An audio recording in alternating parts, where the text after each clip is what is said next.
Что касается двусторонних встреч, и что было главным на этих As for bilateral meetings, what was the main thing at these talks? The main thing was the event that is at the center of attention of Russia and all friendly countries, in this case, those representatives who came to Moscow for festive events. Of course, we talked about bilateral relations. Of course, our relations with our closest allies and partners are at the forefront here. These are Belarus, Kazakhstan, Uzbekistan.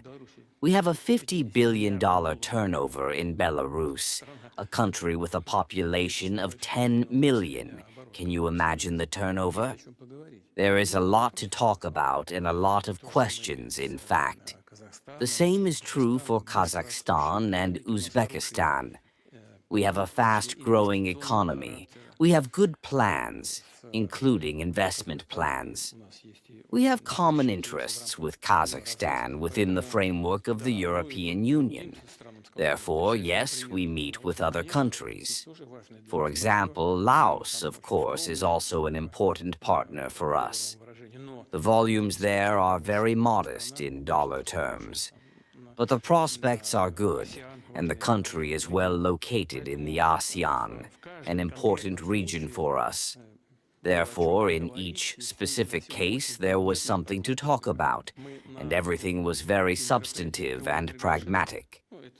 We did not invite anyone to these events. These are not anniversary events, but we sent information to everyone that we would be happy if someone came. We do not prohibit anyone from coming. There is no official invitation.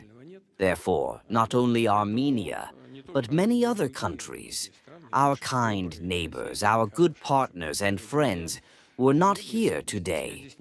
I do not see anything unusual here, although those who came, of course, showed a certain degree of personal courage, because they became aware of certain agreements, including those initiated by President Trump, the extension of the days of truce, the exchanges, and so on.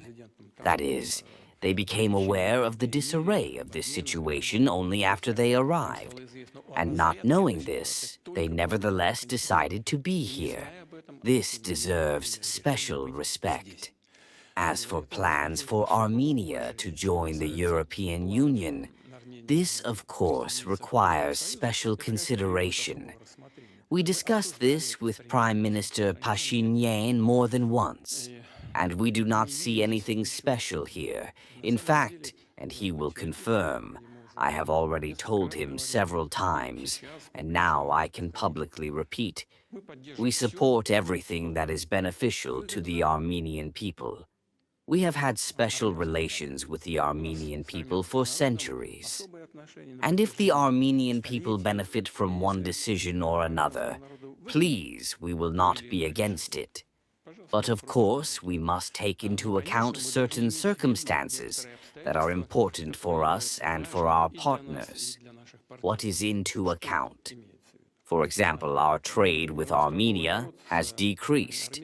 Last year and the year before that, it was much more, but still $7 billion by 2025. If we take into account that the GDP of the country is $29 billion, then this is a serious amount. And Armenia gains significant advantages within the framework of the Eurasian economic zone. This applies to agriculture, this applies to the processing industry, this applies to customs and other assemblies, and so on and so forth. This applies to the migration sphere. And in my opinion, it would be right, both in relation to the population of the citizens of Armenia and in relation to us as the main economic partner, to decide as early as possible. For example, to hold a referendum. For example, this is not our business, but in principle, it would be quite logical to hold a referendum and ask the citizens of Armenia what their choice would be.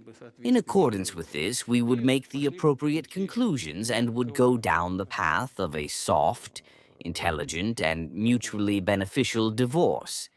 It is necessary to count everything, both on the Armenian side and for us. I am now answering, and I think that it would be quite possible to ask this question at the next Eurasian Economic Zone Summit.